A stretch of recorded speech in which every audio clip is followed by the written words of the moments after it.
Welcome to the Fantasy 40 Podcast with your host, John Dabari. I mean, I can beat the shit out of Hollywood Brown if you'd like. Matt Walker. Put the DK Metcalf at running back. And Andrew Berg.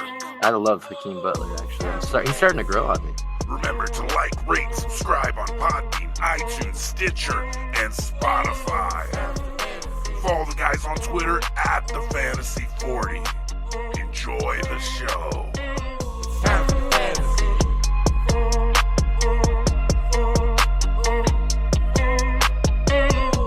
Welcome to the Fantasy 40 Podcast. We are back. Myself, Andrew Burke, my partners, John Dabari and Matt Walker.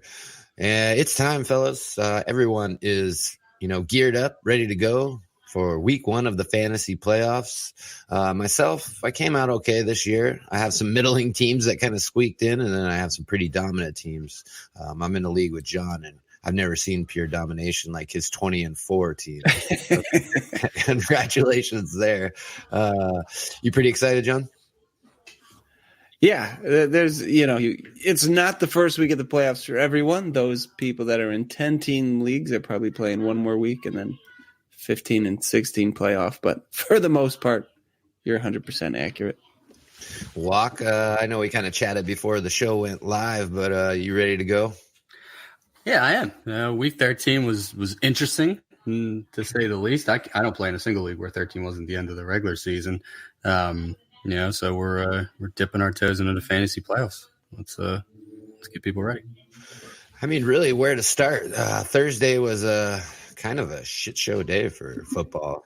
Just speaking of my Cowboys, so we don't have to talk about that. Those Bills put the work in. Big Beasley game. I know, Walker, you got some narratives about revenge games. That one proved to be true. So, but the craziest thing I saw was the Falcons with 3 onside kicks in a row. That shit is just, not fantasy relevant, but crazy. What stood out to you guys on the Thanksgiving games, that'll help you in these playoffs moving forward? That all seems so long ago, by the way. Yeah, Thanksgiving. Yeah. It was like a month ago. I'm like, shit, that was this last week? And those 3 onside kicks, that was pretty impressive. But, what stood out? Patriots look vulnerable, against, say, the high-powered offense with the Texans. I don't know if there's anything to be gleaned there.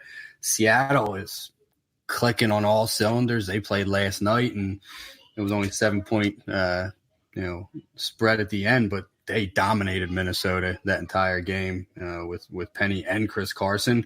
The Rams had a get-right game against the Cardinals, which I think everyone saw coming. And, of course, Cleveland lost to Pittsburgh because, as John likes to say, the Browns beat the Browns. Boom, boom. What about you, John? I mean, yeah, there's been some weird people kind of emerging, and this happens every year, so it's always fun to try to target these guys, around week 10 or something when they're cheap. But, I mean, going into the fantasy playoffs, it's looking like Devante Parker is going to be on a lot of championship teams. Geis is having a nice little resurgence here. Walker's boy, Rashad Penny, is suddenly something. We had mentioned on the Thanksgiving show with starting for the Lions with Galladay, if that was going to hurt Galladay, or if he was just going to pepper him with targets. And he didn't necessarily get peppered, but did look for him deep, and he had that huge score real early in the game. So Galladay might have more upside now if this kid just keeps force-feeding him the ball. So it's always weird to see who emerges these last 3 weeks every year for fantasy points. I know. It's like if you can keep your team alive, throughout the season just enough to, these last 3 weeks, like you were saying, was really crucial parts, on the waiver wire, scooping these guys up that, might do something. And, for that ball guy, I will say, man, is the way he, manipulated the pocket moving around was very nice. He might not have that huge arm, but the way he moved around, I was pretty impressed. But let's get to. I was not. He looked good for the first quarter, and then he fucking went completely in the tank. That Kenny Galladay was busted coverage. But I digress. It's who we're dealing with, and of his 38 passes, 11 went to T.J. Hawkinson, who is now on injured reserve. So one less pass catcher in Detroit for Galladay to fight with is pretty much him, Amendola, and Marvin Jones. Each going to soak up probably 10 targets per game for the rest of the season. So, I'm glad Marvin Jones dropped a couple of key balls there as well. And I was playing against him this week, so I was happy. But let's see. Let's go to Sunday's games. Walk. Anything you got before we get into this playoff talk? Nah, John hit the nail on the head. I wanted to strategically avoid talking about Devante Parker if I possibly could, because he absolutely was soul stealing my Eagles secondary. Him and Gesicki were just winning contested balls all day long. Ryan Fitzpatrick truly will throw it up to anyone at any time. And Devante Parker looked fucking amazing. It was just ugly loss for the Eagles. Shit season. But he looked amazing, totally dependable and trustworthy. He is a must-start fantasy wide receiver.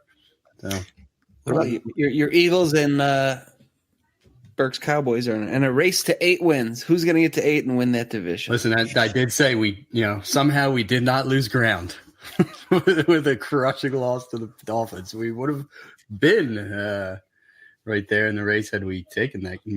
Should have been easy win game with a 10-point spread, but. Eagles look thoroughly unprepared and outmatched and definitely outcoached by Brian Flores and those Dolphins. So, look at that. The kicker-to-kicker combo on that touchdown pass. That was something else. But it was definitely something I never want to see again. But let's, we did a few other things we were talking about Sunday, and it's, Ronald Jones. 2/3 of us hate Ronald Jones. We're not going to say we all know who the two that hate him are. Well, Ronald Jones missed one blitz pickup, and Bruce Arians said, Parker ass on the bench. This is a 2-touchdown Peyton Barber game. It's just goes to show you, never Ronald Jones. And at the same time, Tevin Coleman got Raheem Mosterted, if that's a thing, who looked pretty damn impressive running against that Ravens defense when our boy Tevin Coleman put up a nice 5 for 6 Kalen Ballage-esque stat line in a crucial Week 13. So, again, never trust Ronald Jones, never trust Tevin Coleman. Raheem Mostert running back 4 this week, just like we thought. Yeah, we called it. I think for Ballage is he needs to go ahead and just quit the NFL and go knock on some XFL doors and see if he can get paid a little more, or he's going to be out on the street pretty damn quick. So listen, I think his body quit on him on Sunday because I don't know what the hell happened to him, but he went down kind of non-contact. I don't know if it was like a hamstring or Achilles or whatever, but it was one of those kind of locked up, fell down. So even his body knows he could be playing football. If the Dolphins keep trotting him out there all year, knowing he's been terrible, there's no reason that's going to stop in this offseason. Yeah. I mean, no. You're going to keep him. He's done. Probably. Think so? Yeah. Why wouldn't they give it to Gaskin or Laird more while he was healthy? Because coaches have done dumber shit because they don't want to win. John, Kalen Ballage is the perfect elixir for positive game scripts. All right, we're gonna run it. I know he's not getting more than the yard. He's sure as shit not catching any passes thrown his way. But all right, he's better than this Patrick Laird kid we have, or this 6th-round rookie out of Washington. So, yeah. But yes, Kalen Ballage went down with a non-contact injury. Looked serious to his left leg, I think it was. And he will be out. So now Patrick Laird is the starting running back for the Miami Dolphins for the remainder of the season. Gotcha. All right. Well, that's good. You can finally put Ballage to rest. If you didn't, I feel bad for you. All right, let's get into next week. Like John said, a lot of the 12-team leagues, first round of the playoffs. Maybe some of you 10-team leagues. I've seen you guys play, a double week playoff matchup for that first round. Looking at the slate of games, there's actually some decent ones. You got like the Ravens, Bills, Saints, and Niners. That has a lot of implications. But what we want to dive into is the players in these matchups and how they can help you in your first round of the playoffs. So who wants to go and start? Pick a matchup or a guy. Can I just attack how garbage the NFL schedule is again real quick here? Why did... I don't get why Dallas and Chicago are playing back-to-back Thursdays. It's crazy, right? I was like, how's that happen? But, I get that they're getting a full week of rest, but it also, these guys like having a schedule, and it fucks up 2 entire weeks for them. It seems, I get where they're going, but I think it's bad. It's funny. Somehow they had a full week of rest, and then they're going to get 10 days going into week 15. So it could actually be beneficial to these teams that they're not playing on a short week on a Thursday, and then they still get the extended rest. Like it's kind of a strange benefit to have. Definitely weird. I agree. It should not be the case. It's because these teams are always playing on Thanksgiving. That's why. Right. That's what I was going to say. I think it happens actually every year with the Cowboys. We get back-to-back Thursdays. Well, then it should be Dallas and Detroit. Why are they playing Chicago? I know Chicago played. Is that where you're at? No, Detroit also played on Thanksgiving as well. So no, but I'm saying if Burke's saying the thing Dallas always plays the following week, then it should just be Detroit too. I don't know. I just hate so the Jerry NFL. Jones is also controlling the NFL schedule making as well. Is that what you're telling me, John? He wants back-to-back national televised games. But I just hate you're right. it. I mean, it's a shitty game. You're talking about Dallas, Chicago. I trust your running backs in that game. I'm not really going much, beyond that. You're going to fire up Amari and Allen Robinson, but I wouldn't be going to those like secondary options. Anthony Miller's been playing really well lately, but I'm not the biggest fan of him on that Thursday night game. Michael Gallup's hit or miss. I know you don't think you want to trust him in the playoffs. The quarterbacks, you're not trusting Trubisky. I don't care how well he's played. If you're in the playoffs, it's not because of Mitch Trubisky. And I guess you're going to start Dak, but it's road Dak outside in Chicago. I wouldn't have high expectations of what Dak's going to do to that defense. He's been practicing with the glove, but I hear what you're saying. But in games like these, it's like I kind of lean to more of Gallup. Maybe I'm just trying to be a little too sneaky, but it's like Cooper, as the number one, getting all this attention. I kind of like to lean on the number twos. Not that I'm not rolling out Amari if you have him, but I kind of like Gallup as a sneaky play there. But anyways, let's get out. Can't argue it, but let's get out of this game. It's disgusting. I don't even like it myself. I mean, walk your pride as embarrassed as I am about the way our teams have played this year. So I don't even think going to the wild card or winning the NFC East is a big achievement with the way our teams have played this year. So let's go to that Ravens-Bills game. That's the one I want to know about. We got two running quarterbacks in this game. Let's go with you, Walk. Obviously, I know you're going to go with Jackson, but can you expect anything from Allen? Yeah, I mean, he's been pretty consistent. They are at home, 5.5-point dog. It's pretty low total, 43.5, so probably more of a defensive battle. But he's usually good for a rushing touchdown. That props up his floor. Josh Allen's probably gotten you to the playoffs if you have him as your quarterback, so can't really see pivoting elsewhere for any type of streamer in Week 14. But I'd temper expectations for both of them. I mean, just look at what Lamar Jackson did in a tough spot last week against the 49ers. He still had a great game, but took 100 rushing and a rushing touchdown to do it. So I wouldn't predict that to happen again for him or for it to happen for Josh Allen. So they're probably both mid to low end QB1s.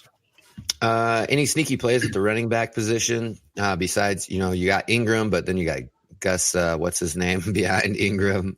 The Gus Edwards. Yes, Edwards or the bus, whatever you call him. And then on the other side of the ball, Singletary is starting to do a little something. He had that fluky double reverse touchdown catch in that Dallas game. Are those the only two guys you're kind of looking at? Yeah, the primaries. I mean, Gus Edwards doesn't touch it enough except in blowouts for me to even consider starting him, especially in the playoffs. He only had 6 carries last week in a tight game. Ingram really didn't even do much with his 15 touches, but I'm not going past Singletary or Ingram there. And, there's not really a receiver I'd probably touch in that game either. I mean, John Brown's kind of been getting by on passing touchdowns and late games, kind of late game deep balls. He's been under 50 yards his last 2 games. Baltimore's got a good secondary with 3 decent cornerbacks. I would probably be on team Cole Beasley over John Brown this week, to be honest with you. I think this is going to be my upset of the week. I think Buffalo actually wins this at home.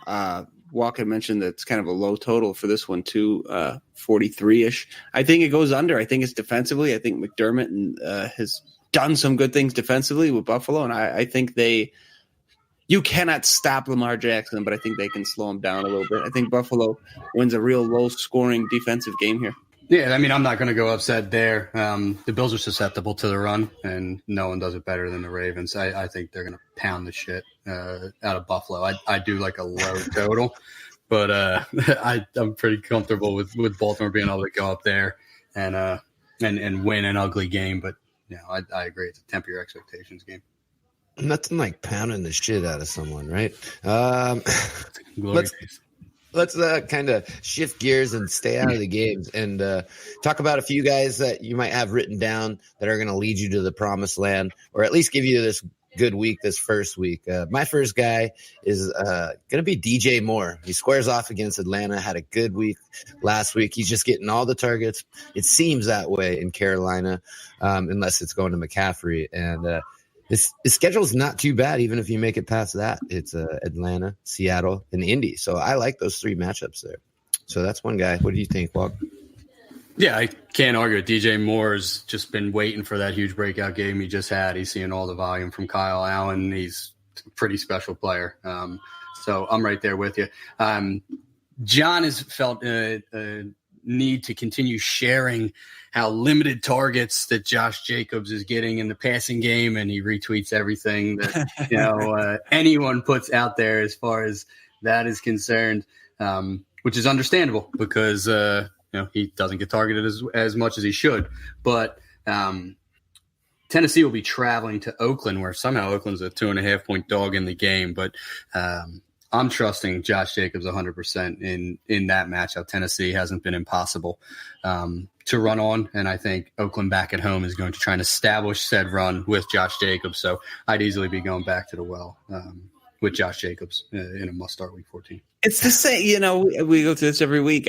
These Tennessee games are ugly. It wouldn't be shocked if, they're running the wheels off Derrick Henry finally, which is good to see. But Oakland has looked terrible last 2 weeks in a row. They're coming back home. I mean, it seems like a get-right spot for Oakland, but Tennessee does make these games ugly. I could see them, really give Carr a lot of problems and just stuff Josh Jacobs and win this exciting 20-17 game. So I don't think there's a ton of fantasy goodness here, even though the total's 47. Mm-hmm. So it scares the shit out of me. Yeah, I mean that's kind of why I'm leaning. I'm not going outside of Derrick Henry or Josh Jacobs in that game, because what receiver can you trust? Maybe Darren Waller, but none of the other pass catchers on either side. I'm not starting either quarterback if I can possibly help it. So not a lot to not buying into the Tannehill resurgence? Oh, listen, he throws the ball like 25 times a game. Like if A.J. Brown could keep being hyper effective and breaking 50-yard touchdown catches, so be it. But they don't want to win by having Tannehill throw the ball. They want 30 carries by Derrick Henry, and sure as shit, they're going to get it in Oakland. So let that train keep barreling down the tracks. He's set up for another 150 and 2 touchdown week. Another guy drafted in first round has fallen off the map, but in his last, I guess you could go 4 weeks, half-point PPR, even though he doesn't get targets in the passing game, is Walker's dude, Joe Mixon. He's got Cleveland this week. I think it's a prime matchup. I'm trying to look, and he hasn't played Cleveland. He gets them again in Week 17. So he gets the Cleveland Browns, who are browning it really bad. So I think it's a no-brainer start. What do you feel like, John?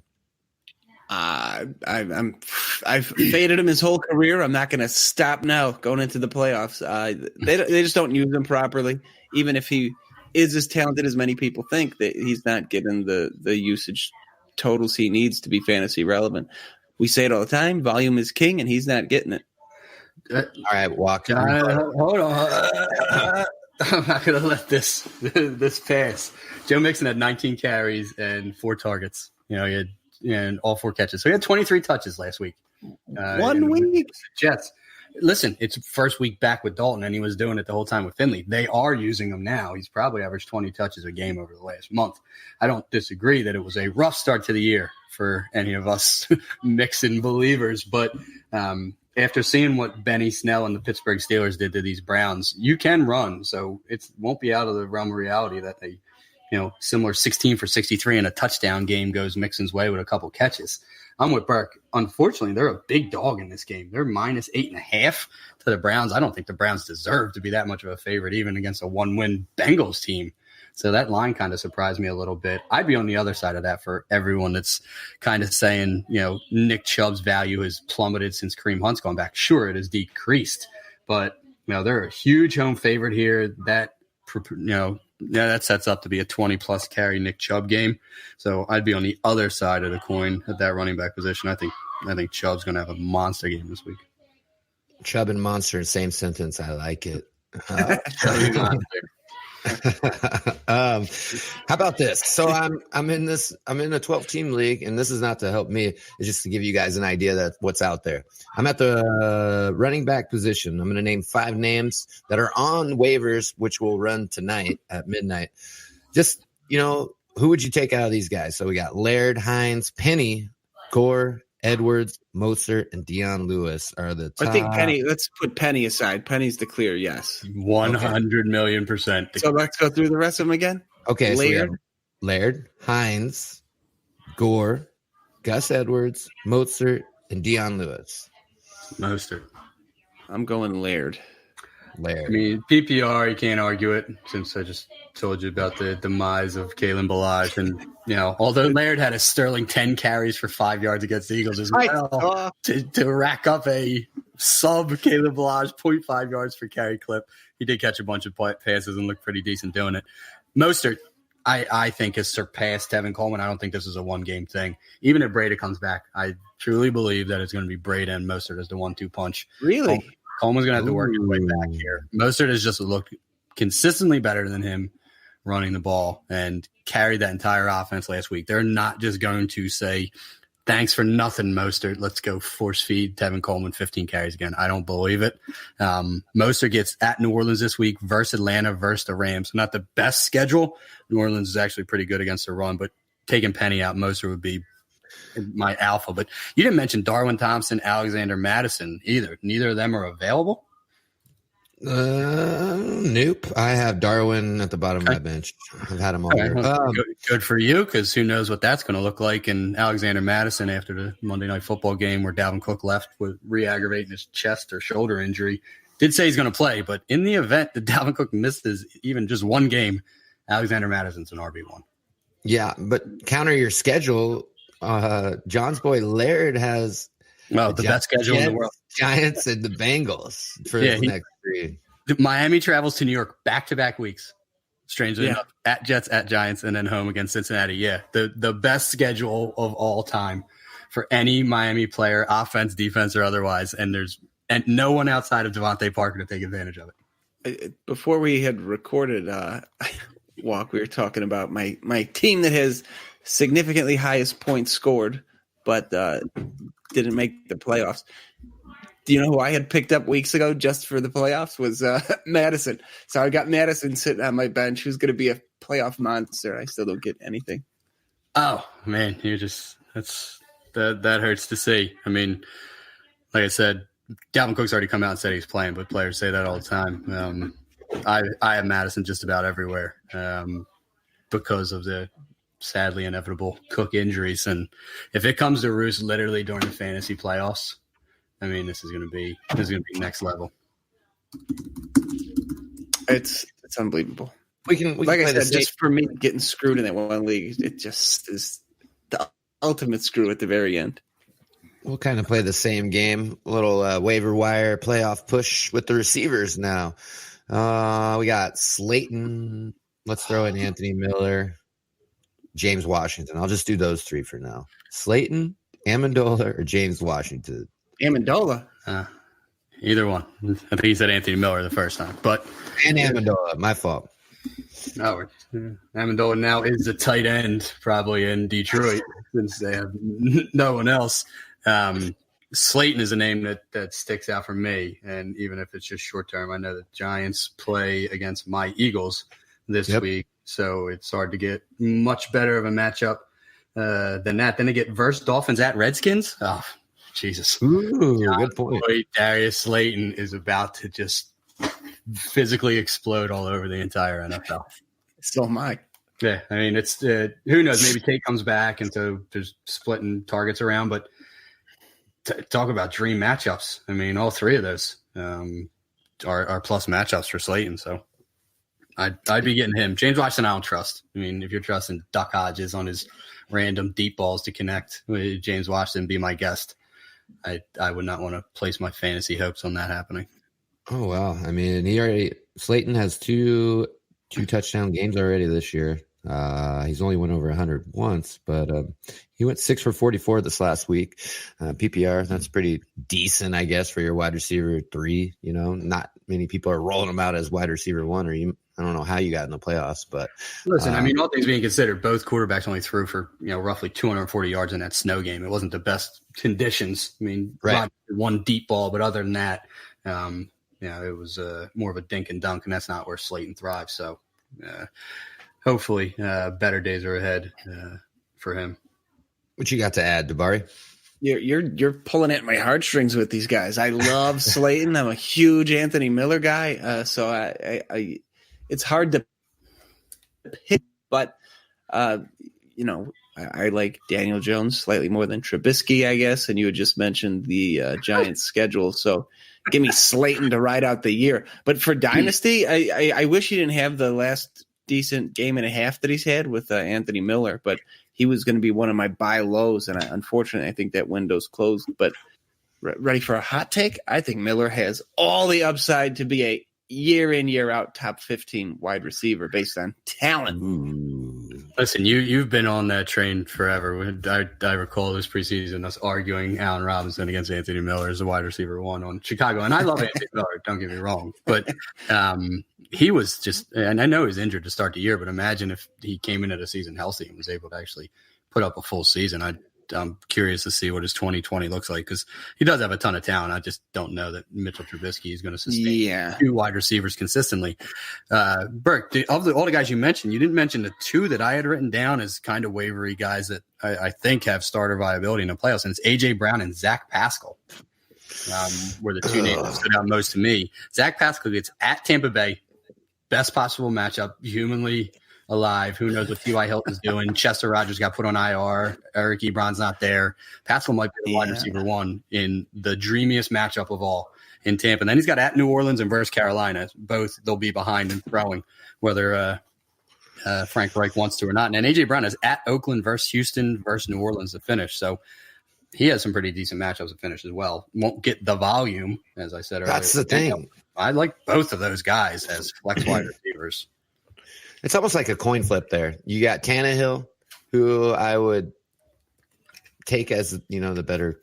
I can't even get it out of my mouth. I want to say gross. The better quarterback than Brissett, but not. And then you go to Indy and Pascal. Shit division, right? Wasn't our worst QB tournament? Didn't it come down to Tannehill versus Trubisky? Yes, Trubisky won. Again, I still don't know that I participated in that game properly, but I do recall him winning. Well, we'll have to redo it after the season's over and complete this year. Yes. We'll do the bracket again, but I'm sure it's still going to be pretty close to the same turnout there. But it's him. It's him. Yeah, I will have to go with reluctantly Pascal. I like Pascal. Be reluctant as you want. I mean, shit. There's what else do the Colts have? That's the only reason why. 109 against Tennessee. If I knew T.Y. and Paris Campbell was still available and Ebron, not a chance in hell. Even with AJ, even with A.J. Brown being pretty much the only thing, I think Corey Davis fell off the side of a cliff. I've never seen him for the last 3 weeks. I don't know where he went. Listen, he just fell into his properly slotted designation of the second best wide receiver on his own team. I'm not going to. That would be fine if it was a thing. I would be okay with that because there's a lot of fantasy viable wide receiver twos, just not on that fucking team.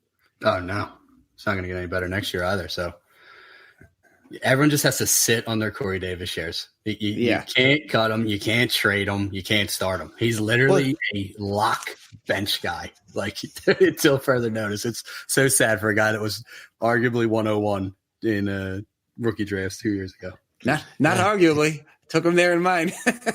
Him and Fournette, I think, were guys going back and forth back then. But let's go. The thing I was going to ask, you brought up something about Corey Davis, so it made me think right now. Him and OBJ, obviously, OBJ has had some awesome seasons, but this is like a buy low period.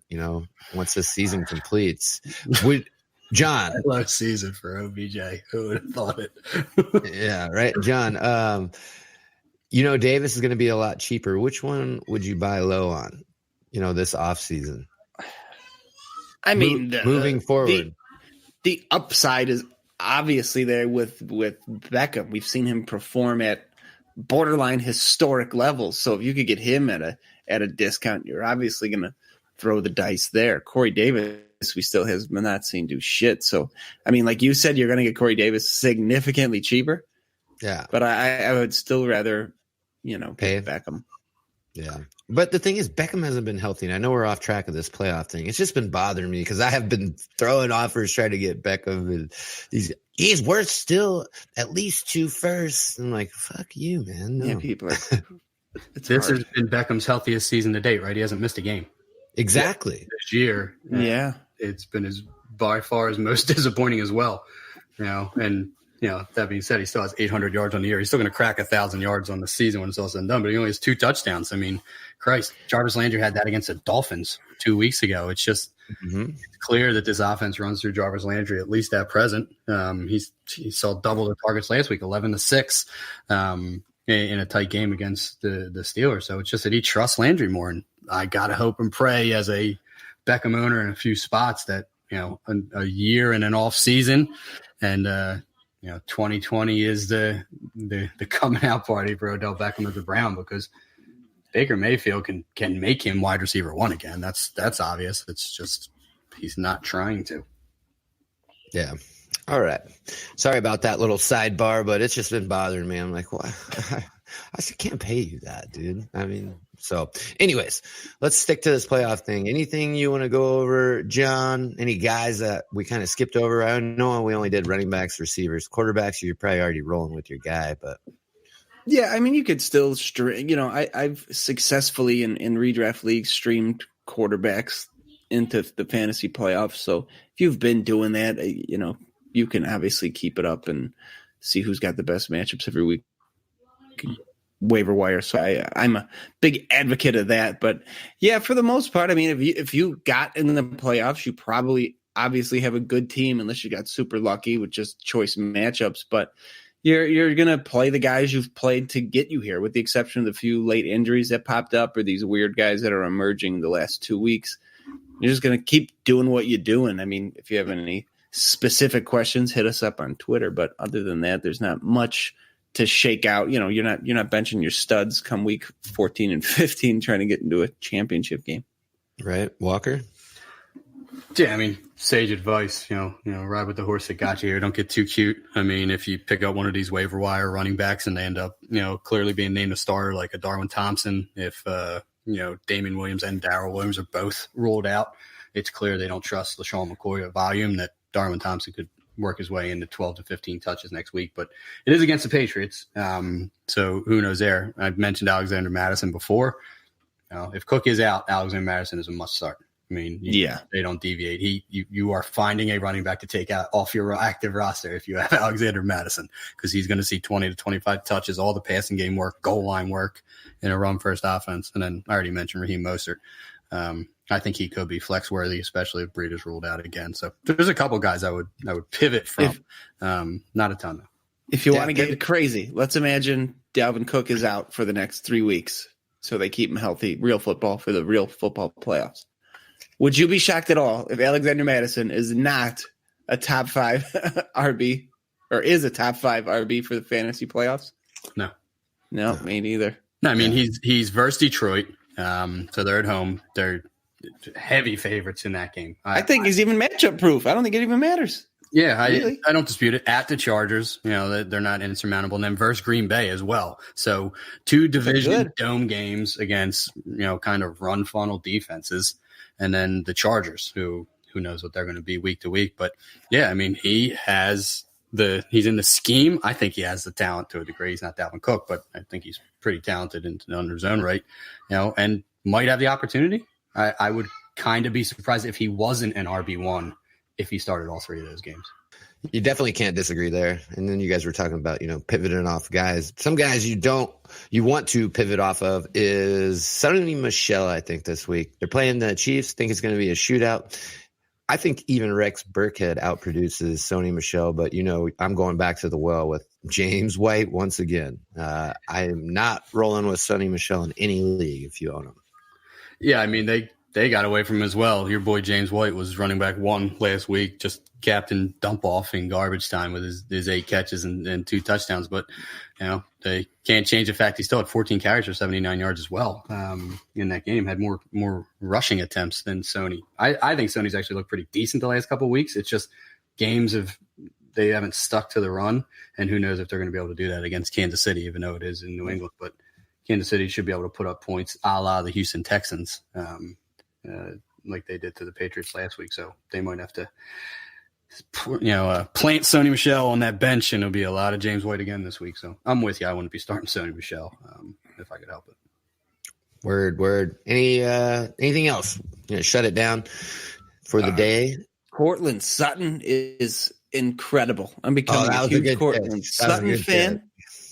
Oh, man, does he look good. If Darwin Thompson does become a thing to close out the year, I will be watching the remainder of the fantasy playoffs without pants. And who else? Nobody else really sticks out, but those 2 guys. And listen, we'd be remiss if we didn't mention Darius Geis. Burke brought him up a week or 2 ago. Geis had an absolute monster. I mean, the Panthers are disgusting against the run. I mean, they even made Adrian Peterson look like 2012 Adrian Peterson. I'm hoping that wasn't an ACL year because I just threw out a random long time ago for AP, but you know what I mean. But Washington heads to Green Bay where they're a 13-point dog, and as much as Callahan's going to want to quote-unquote establish the run in that game, I just don't know that Aaron Rodgers is going to allow it. So I would not be very confident in running him back even after his 120-yard 2-touchdown performance a week ago, unfortunately. I don't think Callahan gives a shit. I wouldn't be shocked to see them run it 60% of the time, even down 30. 60% of the time, all the time. Yeah. Right. Well, that's where we'll sum it up today. Hopefully we gave you some good intel, but it's good to have all of us back again. I know you guys held it down without me last week. Good job. Enjoyed the show. Remember, we're on all platforms where podcasts can be found, so it doesn't matter. No excuses. If you're an Android, one of those weird guys that use Androids, or an iPhone, you can find it on your App Store, Google Play. You can just go to Spotify. We're there. We're everywhere. We got a Instagram going. I don't know, Walk, you been keeping up with that? Nope. Well, it's on there, guys. It's on there. So at least drop us a line, but you can definitely find us on Twitter all the time at the Fantasy 40. Facebook, I haven't been keeping up with that. It's just so hard. Too many platforms on the old social media. Right. But listen, before we sign off, we didn't touch on this game, and I'd be remiss if I didn't say it. Miami Dolphins at the Jets, the full Adam Gase game. Jets are a 5.5-point favorite. Is there any chance the Jets win this game? No. I told a Miami friend of mine a couple of weeks ago, I said, your stupid team is going to fuck this up and win 6 games. And I looked at the schedule and I was like, yep, you're going to end up winning 6. And here comes number 5 against the Jets. I agree. 5.5 blows my mind. I don't care that it's in New York. Miami is streaking. And Gase will find a way to fuck this up. He will not give Le'Veon Bell the ball at all. And the Dolphins are going to win in New York. Oh. You heard it here first. The Dolphins are getting ripped for winning. Dolphins, they're still going to get Tua at number 10. Oh, Jesus. Remember to check out Full-Time Fantasy Network. That's our partners over there. We appreciate it. But that's going to do it for today. For myself, Andrew Burke, my partners, John DeBarty and Matt Walker. We are the Fantasy 40, and we are signing off. John, what appliance are you getting delivered? I assume it's a deep freezer for some dead body. I've already got the deep freezer for bodies. They're actually here, so now I'm out.